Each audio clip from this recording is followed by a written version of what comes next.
Welcome to another episode of Addiction Uncovered, where we talk about the truth behind addiction and hear inspirational stories of recovery. I'm your host, Jill, and today I'm joined by Lindsey. Lindsey's had been physically and psychologically dependent on alcohol for years, which resulted in several hospitalizations related to drinking. After a serious car accident, probation, and escaping a domestic violence situation, she entered into treatment. She was motivated by her children and the loss of her father to the disease of alcoholism. She will be 4 years sober on April 2nd, and she works with others now who struggle with addiction to show them that there is hope. So thank you for being here, Lindsey. Thank you. Yeah. So tell us a little bit about how your struggle with addiction started. I'm actually going to go on 5 years here soon. 5? Yes. Okay. My math Correction. probably wasn't the greatest when I was writing, but what was the question again? Tell us how your struggle with addiction started. My struggle with addiction started at a very young age. Both my parents were alcoholics. My mom was a stay-at-home mom for like the longest time, but she was I want to call it a closet drunk. Didn't see very much of it, not until after my dad shipped overseas because he was in the Air Force, and I didn't see my dad for quite some time. But during that time when my dad was overseas, my mom also had me and my older sister and my youngest sister, and she tried her hardest. She really did, but I think because she was such a young mom at the same time that she didn't know what she was doing, and taking on 3 kids and a husband that's no longer around, it became a little bit more. She didn't know what to do. So she ended up cheating on my dad while he was overseas. Met a guy that was just probably the worst thing that could ever happen to her. I watched a lot of the alcohol, talk much about heroin use because it's not something like, oh yeah, my family's heroin addicts, but it was pretty bad, really bad to watch my family go through that. My mom and her boyfriend.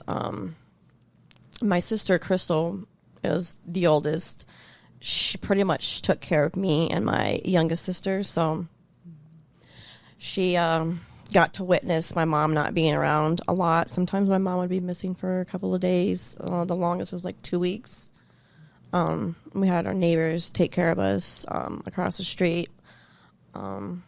Just alcohol was just always there, but I didn't fall into it until I was 7. I started to kind of just drink around whenever I was going around, just grabbing things. I didn't know what it was, but I went through the foster care system. My dad came back, found us, but since I was my dad's biological daughter, my 2 sisters couldn't come with me, so they got left behind in the foster care system. Excuse me. So I lost touch with my sisters for a good couple of years, actually. Whew. Take your time. I actually don't talk about this stuff, so yeah. But while I was with my dad, he got remarried. I have another sister. She's my youngest. My grandma and my grandpa ended up becoming foster parents to get my 2 sisters, so they eventually moved out of the foster care system and went home into the foster care system, but they were home. By that time, I was already really dabbling in alcohol. My dad was still gone quite often, so it was just me and my stepmom. Sorry. Sorry. I loved my stepmom at the same time, but I also hated her because I didn't know how to cope with anything. So I kind of I ran away a lot. In and out of institutions. By the time I was 16, I was in Boys Town, and that's kind of where my life started to change, and I was doing really good, and then I left positively, But then I got back right into the same household, everything. I got pregnant at 16. I had an abortion.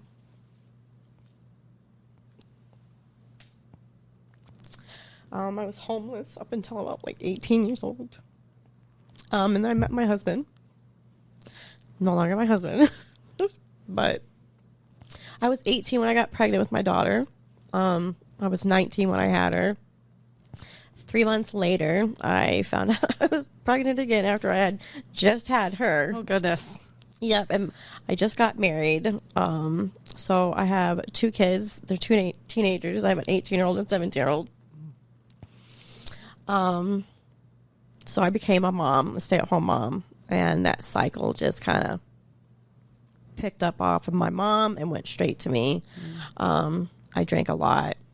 After my son was born, I kind of started to, I can drink alcohol, because I'm 20, almost 21, but I didn't go out, so I stayed home. When the kids would go to bed, I'd start drinking, and I didn't do it every night at first, but it got to the point where, my husband was leaving to go to work, working extra hours just to try to make ends meet.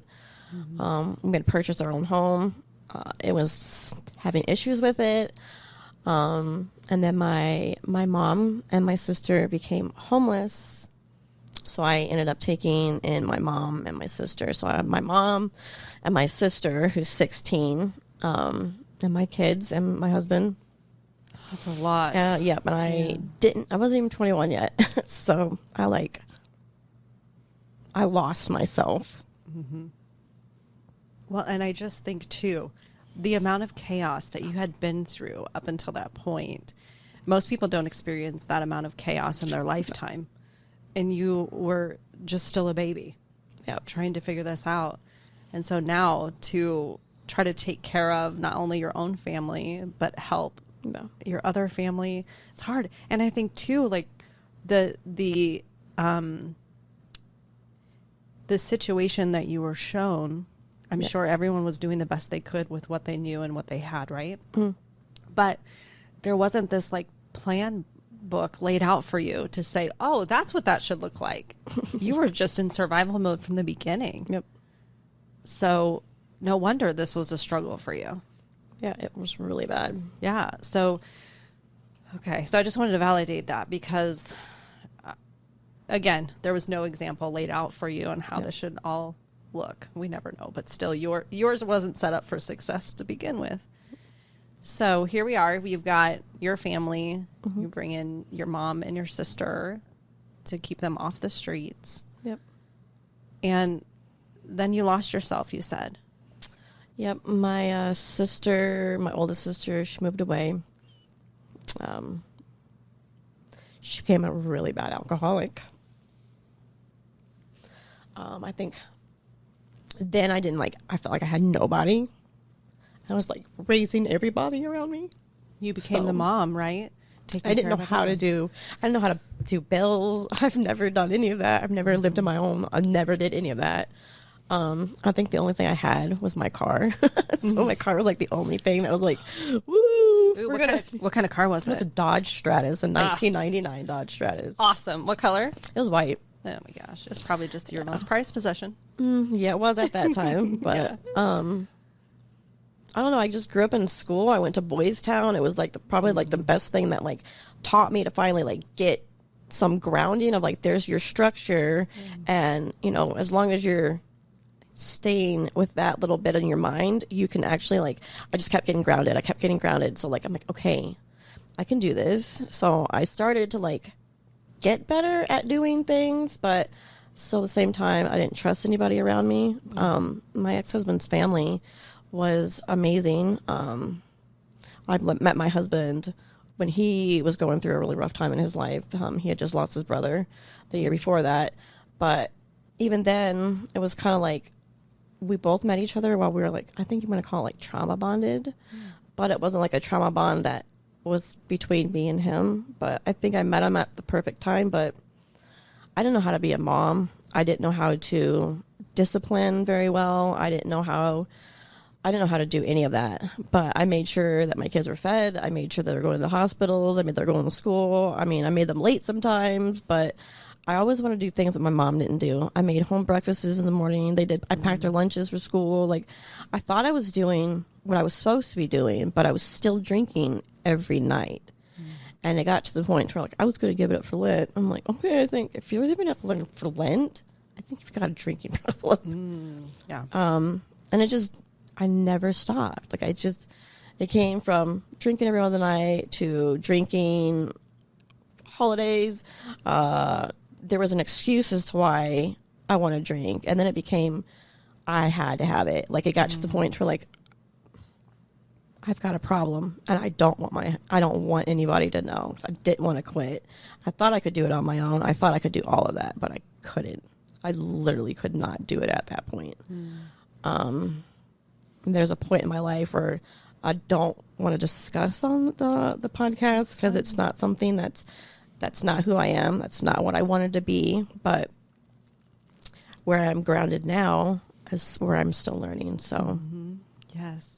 And so your kids are how old now, did you say? 17 and 18. Oh my gosh. And you can see the pride on your face. Yep. I just started talking to my son and my daughter not that long ago. Oh my gosh. How has that been for you? It was extremely hard because I needed to work on myself and I so badly wanted to be there for my kids. But I couldn't. I had my rights, I had my parental rights, I had all that, but I did not know how to talk to my kids. I didn't know how to listen to my kids when my kids said, no, I don't want that. I demanded it because I thought, because I'm a parent, I'm going to be able to do it. That's not what you're supposed to do, but I'm still learning, and it feels great. I actually wasn't going to like open up, do like any podcasts. I wasn't going to like do anything about my life until I had both my kids in my back in my life. And about 2 weeks ago, my son finally reached out to me. And my daughter's been in the picture for about a year now, but it's hard listening to the things that I've done. Yeah. It's really hard. What we think about too of just the shame and the guilt that we feel just as moms in general, if we're not doing things right, you know, and then you have that extra layer of guilt of just feeling like I didn't show up for them the same way that I wanted to, or, you know, I was trying to break that cycle. And in all honesty, it sounds like maybe it wasn't perfect, right? I mean, you still have to rebuild those relationships, but it sounds like you did the best you could with what you knew. And sometimes that's the best we can ask for.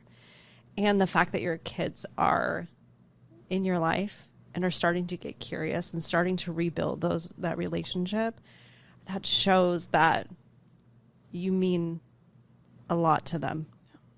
And that you did a lot of things and you showed a lot of love, right? Yeah. Even though it maybe didn't feel like it or just didn't feel good enough or any of those things, but it's here now.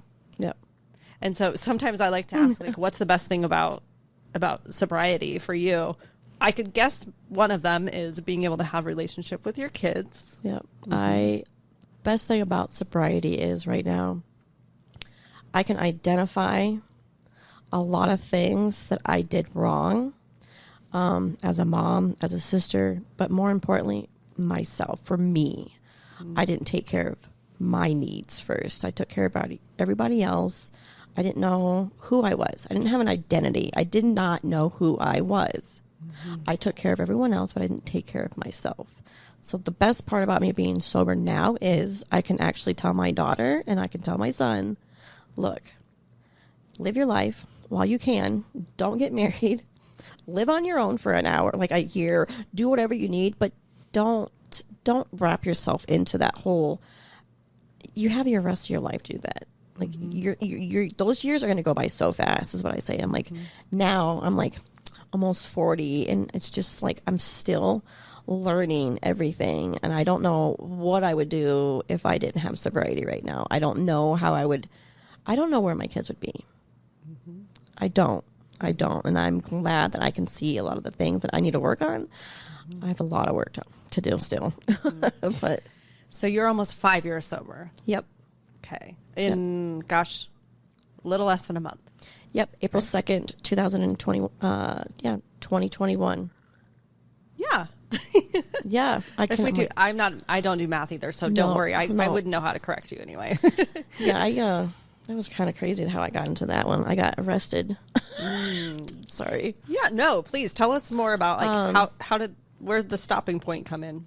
The stopping point of being a mom was like, I moved into our second house after. So our first house we owned was, it was condemned. We had a massive rainfall come down and it washed out my whole house.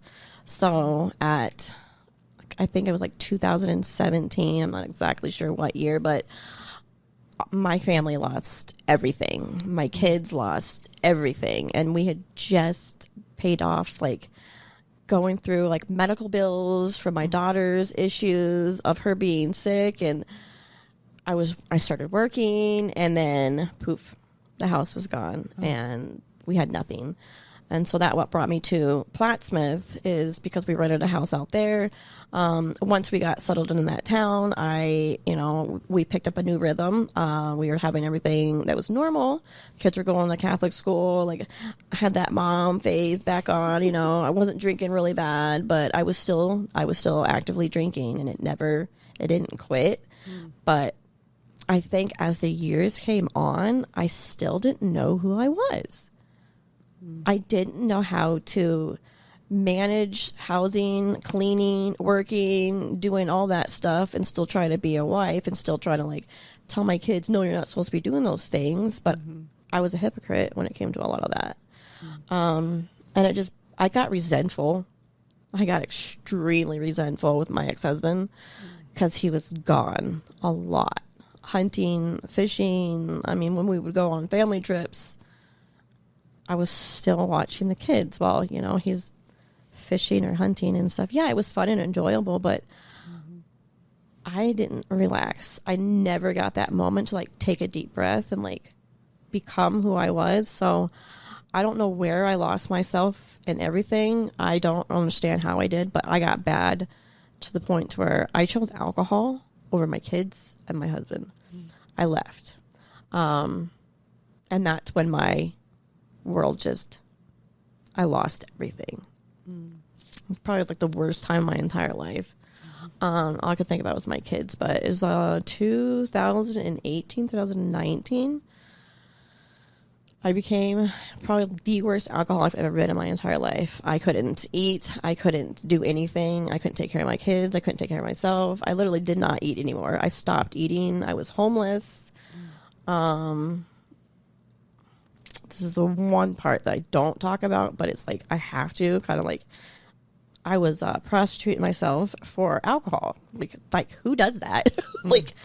I did. But it wasn't because I enjoyed drinking. It was not enjoyment anymore. I was going through massive amounts of seizures, Ativan. I was in and out of that hospital nobody's business. I think what I thought was supposed to be your rock bottom was the day that I was found unresponsive. I had no clothes on, and I wasn't breathing. I was cold to the touch, but my ex-boyfriend at the time rushed me to the emergency room in the middle of the night with no clothes on. I had a bra and a shirt, sorry. And they cut my shirt open right then and there and intubated me right there in the emergency room. Wow. I was in a medically induced coma for about a month. I woke up, I had no clue where I was at. And even then, that was not rock bottom for me. I kept drinking. I continued to drink. I didn't see my kids, speak to them during that time at all. And if I did, I don't remember any of it. I don't know how I got to I was living in motels. I did not know where the hell I was at. And all I kept thinking, I just want my kids. I don't want my kids to go through this. I don't want my kids to be like this. And the step that got me closer to being closer to my kids was honestly being pulled over and getting arrested, I'll be honest with you. Because by that time, I was begging and pleading God. I'm like, please let me I want this to stop. I just want to breathe. I want to be able to, like, live. If I wasn't living, I was, like, shitting in my bed. Excuse my language on that one. I apologize. But I was waking up in my own filth. Like, I was gross. I was gross. I was the embarrassment of the family all over again. And I'm like, this is not how this was supposed to go. Like, I'm not doing this. So I got arrested. I blew a .375. It was my first DUI and very much my last.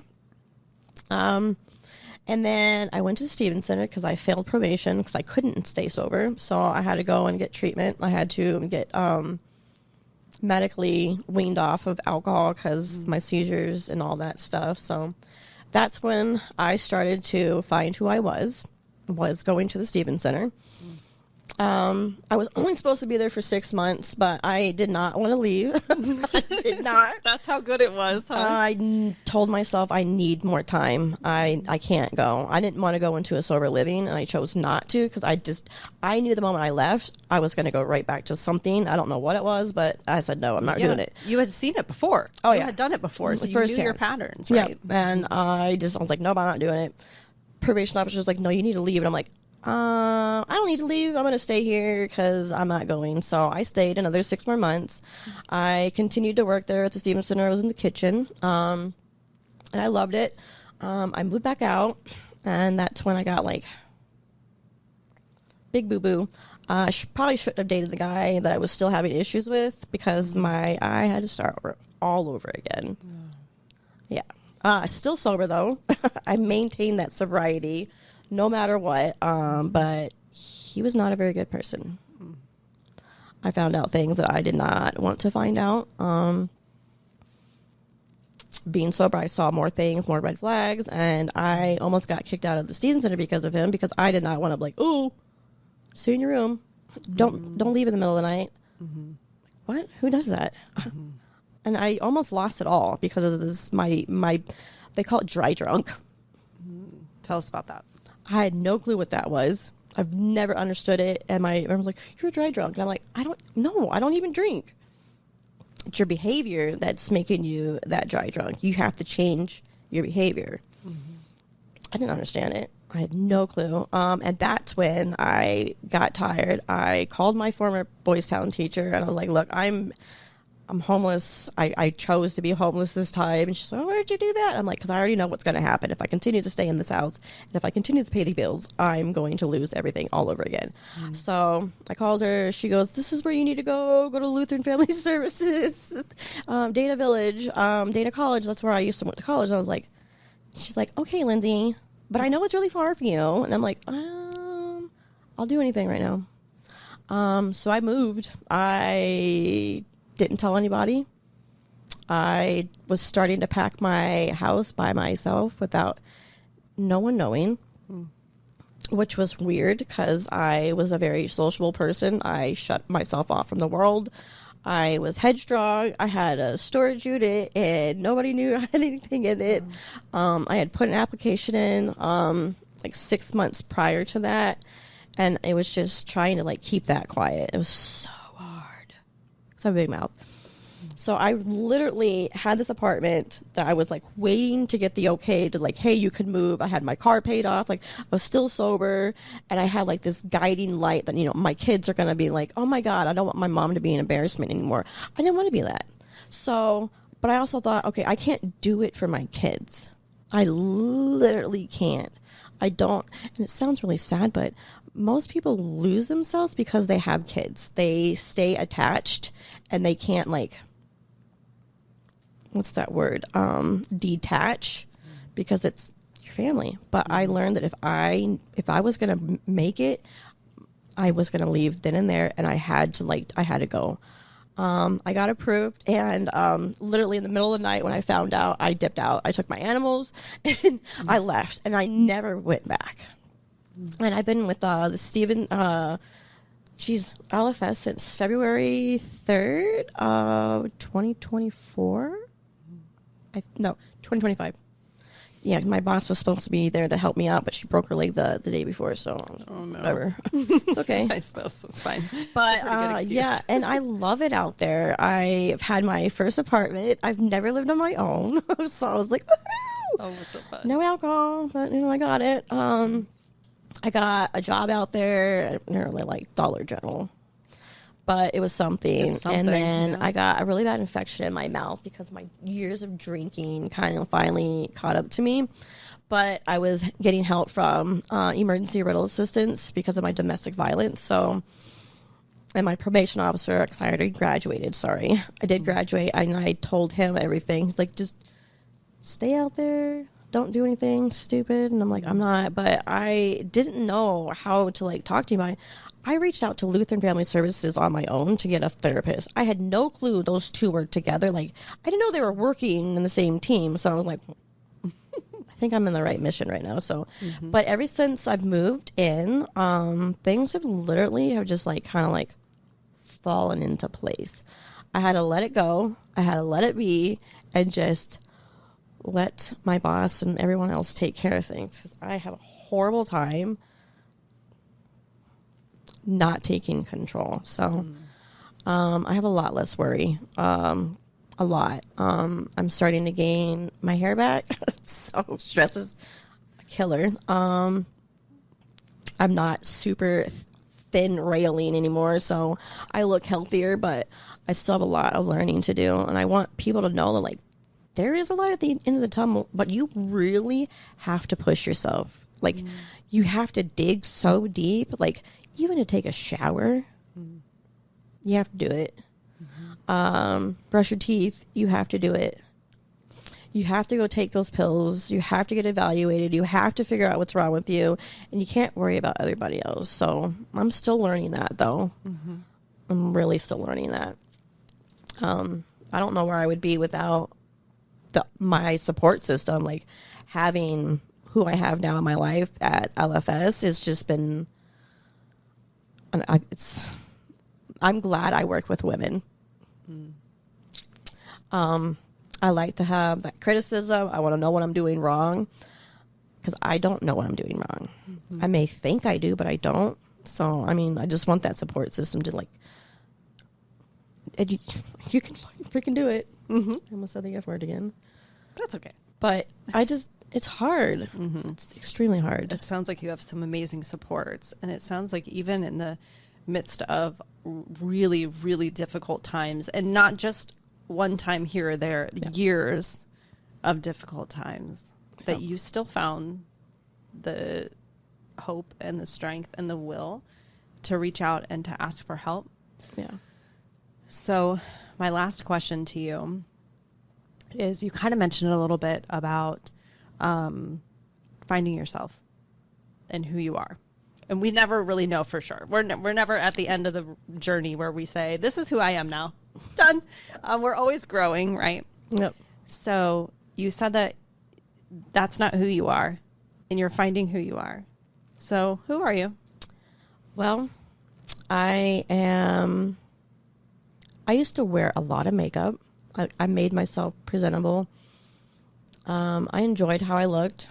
I took pride in it. But until my car accident, I got into a really bad car accident. I was life-flighted because the car rolled two or three times, and was upside down. And I was trapped in the car. And I broke pretty much my whole right side of my body. I had serious head contusions, broken jaw, liver puncture. I mean, the whole works. But I had this scar, and my smile has been readjusted. So this part of my side of my face is kind of caved in a little bit from my jaw. And my hair doesn't part the same way anymore. But I had to learn to look at myself in the mirror all the time. And I'm like, what the heck did you do to yourself? And I tried to cover it up. I really did. But I didn't. I didn't stop until I literally got into my own apartment. And I took pride in taking care of myself for myself. I didn't need to wear makeup. I didn't need to wear high heels. I felt comfortable in who I was finally. I feel more comfortable being in a pair of jeans or some slacks or shoes with no socks in them. I was just going to mention the shoes with no socks. But we'll make sure to do a close up so that way people can see. Nope. And learning how to talk differently, because I do say my words a little weird every once in a while, and I have issues with my brain. But I'm still learning. But I'm still learning who I am. Oh my gosh, what an inspiration, and really a story of survival. And now, as opposed to just surviving, you're really thriving and finding who you are. And I know there will be so many people that will watch this and be able to relate or say, gosh, if she was able to come through all of that, I know that I can too. I just have to have the right people around me, and I have to have the right things in place, and that there's hope. So thank you so much for sharing all this with us. And I appreciate you being vulnerable and coming here and sharing this to give hope to other people. So thank you so much. No, I appreciate it. Thank you so much.